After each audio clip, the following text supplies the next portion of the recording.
Yan, merong order si Sir Ryan de la Puente kay Rising Sun. Mga kinuha namin sa Japan to. Pan-tractor head, sadyang may bracket na siya. Yan, Sir Ryan, dalawang set.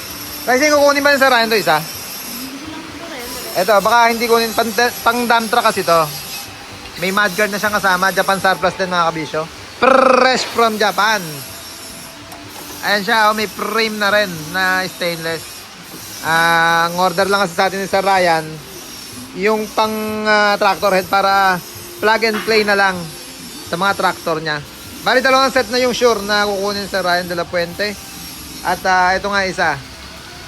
Yan, reserva natin. Pag hindi kinuha ni Sir Ryan, yan, available to mga kabisyon. Tsaka lang natin ipopost. Pero priority ko muna sa Sir Ryan de la Puente. Pang dump truck, ulitin ko mga kabisyon, gawa nung may mudguard na siya. Original Japan yung setup na yan.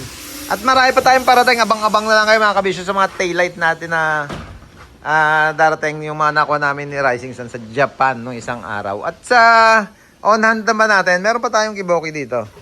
Yan yung Koito. LED taillight, Japan surplus. Pagkakailangan nyo ng mga taillight. Sabi ko nga, magdadatingan na yan. Meron na kasi tayong unang mga nakuha doon. Baka sa isang linggo, mauna na yon. At yung mga pinuntahan naman na, or yung mga bagong kuha namin last time, or nung isang araw. Yan, baka bumilang ng mga 20 days yan bago dumating yung container ulit dito sa Pilipinas. Ulitin mo mga kabisyo, pagka gusto nyo rin ng unit, asan yung mga ano natin pala? Ito kasi yung item yung mga nabid namin doon. Bali, 6 to. Pero naiayos pa lang namin ito. Yung isa, yung item. Ito, Canter 4M42. Yan, drop side to. Baka kailangan ng service mga kabisyo. Yan, parating natin to. Yung item, itong blue na drop side. At itong mini dump na to, Camel Chassis 4HL1, yan, nakuha na rin natin to.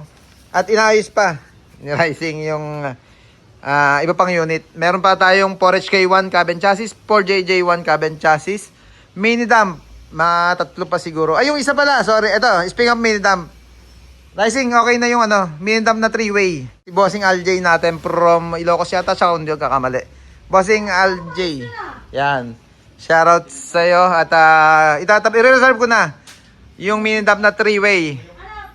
Yan, ganda kasi itong mini dump na to. Kami mismo nag-check sa Japan. Kaya in-approve kagad ni Sir LJ yung kanyang order sa atin na mini dump 3-way 4HF1 inline mini dump. Pagka may order din kayo unit mga kabisyo, kahit naman nandito kami sa Pinas, kaya nating magpa-bid doon or mag-bid sa auction. Gawa nung may site naman tayo, na-check namin every time na may auction. Tuwing Sabado ang auction, kaya kung may order kayo, Biyernes pa lang magsabi na kayo sa amin para malabanan natin. Para makita natin yung starting bid nung starting price nung unit na trip nyo mga kabisyo. Yeah boy.